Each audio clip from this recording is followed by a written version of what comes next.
Orion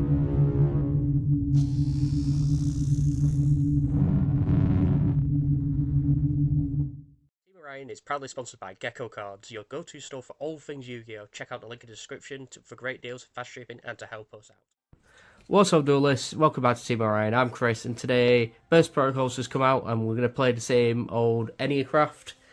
Unfortunately, the support isn't out yet until Blazing Dominion in May, but it's still a pretty good deck nonetheless. Let's just get into the deck.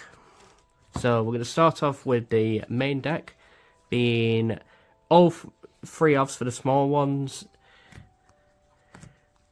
You pretty much want to always play three of the small ones. All of them have the same pendulum effect, where if a monster is flipped up, you put an EC counter on them, and you pay 900, reveal 3 Enneacraft cards from your deck.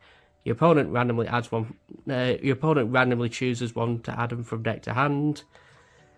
All of them have their own effect when they are flipped face up. For example, you've got the blue one here, which negates the effects of a effect monster your opponent controls until the end of this turn, like Dracotail Malulu.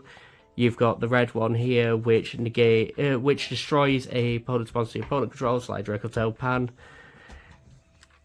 But we'll get into the bigger ones now, with playing 3 Torimar. Torimar is also pretty good. Being able to, when it's flipped, change your opponent's monsters to face down defense position, so they can't even flip up as well. And then during your own turn, if your opponent activates a monster effect on field, or any card effect on field, you can flip it up to negate the activation and destroy it. Pretty good, pretty good. Playing 2 Tail, you could argue that you could bump this up to 3, same with Pixia, playing 2 for right now. This, after it's flipped up, each time a monster goes to your opponent's graveyard, they take 900, and if they activate a card effect which would destroy a card on the field, a la MST, you can flip this up to negate that effect and destroy the card. Then we've got 2 Pixia.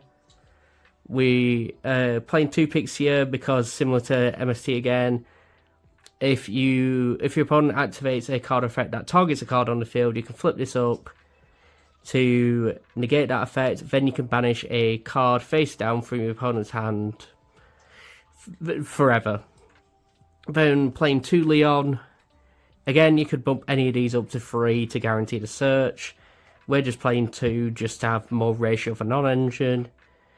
This, if your opponent activates a card effect in response to your card effect activation, you can flip this up to bounce up to 3 cards from the field to the hand.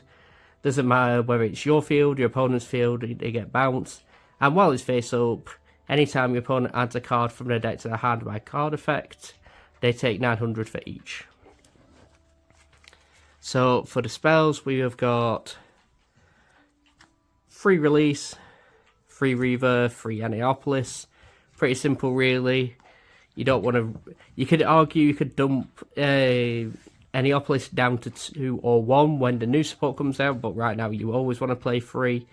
During the end phase, remove any EC counters from your field, and if you do, your opponent takes 900 for each. Every single of your Enneacraft allows you to have EC counters on them in the Pendulum Zone. Being able to potentially burn your opponent for games, not too bad. With Rebirth, being able to shuffle them all back to potentially draw into other non-engine cards as well as your engine is pretty good. Then Release is pretty much part of your main combo starting line. Being able to place an Enneacraft Pendulum monster from your deck into your Pendulum Zone, such as a small one, so you can start the combo line. Not too bad, not too bad. So, non-engine, we're playing 2 Ecclesia. This is part of a normal summon that we're just going to do. So we do normal summon Ecclesia effect. We can add either Dogmatical Punishment, which we're playing 3 of, or Fall of the Virtuous, which we're playing 3 of. It just gives us interruption for our opponent's turn. That isn't the Enneacraft stuff specifically. Then we're playing 2 Vanity's Ruler because we want to lock our opponents out of the game entirely. And this pretty much does that for certain matchups. 3 Daruma Cannon because we can flip our own stuff face down and flip our opponent's stuff face down. And if they can't, well, it's going to grave anyways. Then the power 1-ofs, we're playing 1 Shifter because we don't care about really any of our stuff going to grave. Rivalry, because we're never, apart from Ruler, we're never going to have a non-machine art field, and Talents just to draw 2 if any of our stuff gets ashed. So for extra deck, because we don't go into extra deck that much, it's pretty much what we dump off certain cards. So we're playing 2 Combo Blaster.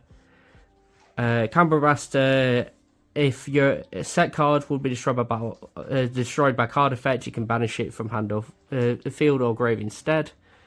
Pretty much a good card just to send off anyways to protect your stuff that you might want to keep. Grura, simple, draw 1 if it's sent to graveyard.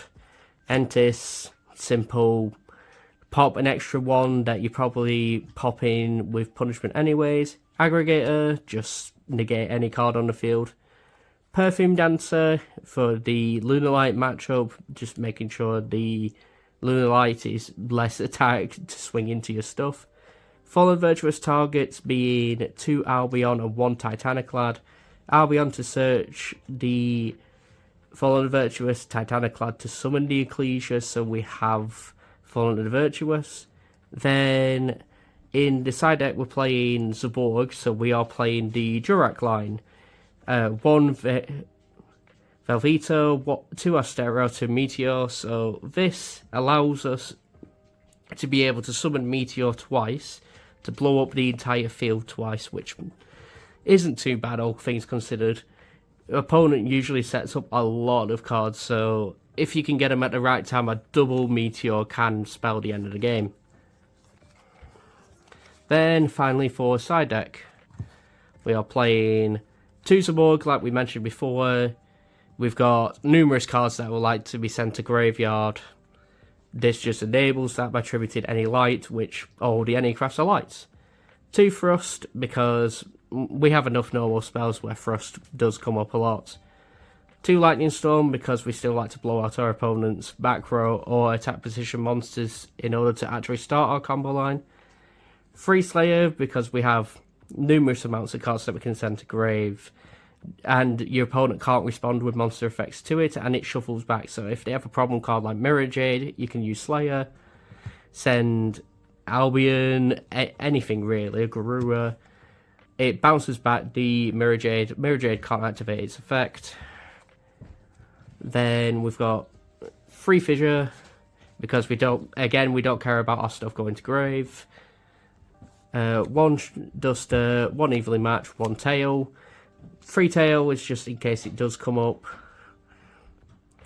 Evenly Match, we have Thrust and we want to search Evenly Match, it can spell the end of the game. But that is it for Enneacraft. Thank you guys for watching, and I hope you tune in for more Team Orion content. See you guys later.